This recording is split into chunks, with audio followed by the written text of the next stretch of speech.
ठळक घडामोडींकडे एक नजर. जिल्हा झटपट. आषाढी एकादशीचं औचित्य साधत वाशिमच्या हर्षल हिवसे यांनी खडूच्या टोकावर साकारला वारकरी संप्रदायाचा वारसा. हर्षल हिवसेच्या अनोख्या कलाकृतीचं सर्वत्र होत आहे कौतुक. वर्धा आरोग्य विभागाच्या वतीनं कौठा रेल्वे इथे डेंग्यू जनजागृतीसाठी भजन दिंडीचं आयोजन.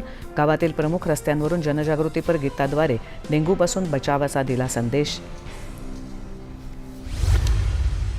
शिर्डीच्या साईबाबा मंदिर परिसरात खाद्य विक्रेत्या महिलेवर तरुणींनी चाकूनी वार करत केली हत्या. या प्रकरणी 2 तरुणी पोलिसांच्या ताब्यात.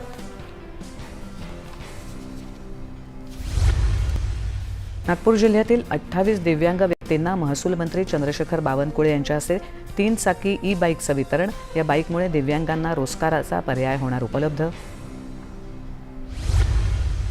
लेखी तक्रार आल्यास जादा दरानं खतांची विक्री करणाऱ्या दुकानांवर तातडीनं कारवाई करण्याचे निर्देश जलसंपदा मंत्री डॉक्टर राधाकृष्ण विखे पाटील यांनी दिले. जालन्यात उपप्रादेशिक परिवहन कार्यालयाच्या विशेष तपासणी मोहिमेत 60 बसची तपासणी. 26 वाहनांवर कारवाई. 1,90,000 रुपयांचा दंड वसूल. जालन्यात अवैध वाळू उत्खननाविरुद्ध पोलिसांची मोठी कारवाई. एकूण 48,50,000 रुपये किमतीचा मुद्देमाल जप्त. 2 जण पोलिसांच्या ताब्यात.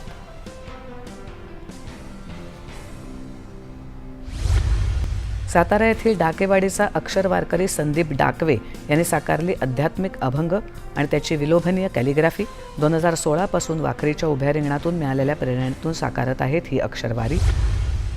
आणि बुलढाणा येथील पळसखेड दौलत शिवारात बिबट्याचा थरार. पोलीस, वनविभाग आणि रेस्क्यू पथकाच्या संयुक्त कारवाईत अखेर जेरबंद.